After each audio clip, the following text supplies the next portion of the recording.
السلام علیکم ورحمۃ اللہ وبرکاتہ. My dear brothers and sisters, اکثر یہ سوال کیا جاتا ہے کہ جی ہمارے کاروبار میں بندش ہو گئی، رشتوں میں بندش، رزق میں بندش. تو یہ بندش چیز کیا ہے؟ اصل میں آج میں آپ سے اس کے بارے میں بات کرنا چاہتا ہوں. اکثر اوقات لوگ مجھے فون کر کے سوال پوچھتے رہتے ہیں، تو میں نے کہا چلیں اس کو ویڈیو کی فارم میں آپ تک پہنچا دیا جائے. اصل میں جو چیز اللہ تعالیٰ دینا چاہے اس کو کوئی بند نہیں کرا سکتا.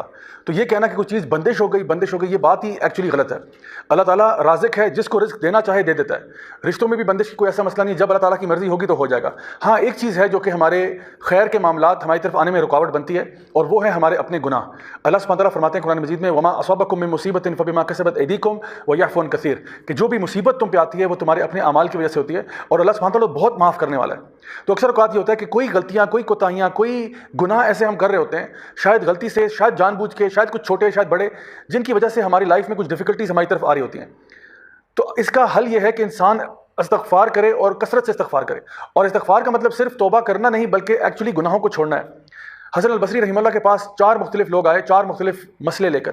ایک نے کہا کہ جی ہمارے پاس بھوک اور افلاس بہت زیادہ ہے، لوگ بھوک سے مر رہے ہیں. ایک نے کہا کہ جی میرے پاس باغ ہے لیکن اس میں پھل نہیں آتے. ایک نے کہا کہ جی میرے پاس اولاد نہیں ہے، میرا بیٹا نہیں ہے جو میرے پچھلے سے پیچھے بزنس سنبھال سکے، میرا کاروبار سنبھال سکے. اور پھر ایک شخص نے یہ بھی کہا کہ ہمارے پاس بہت اور قسم کے مسئلے مسائل موجود ہیں.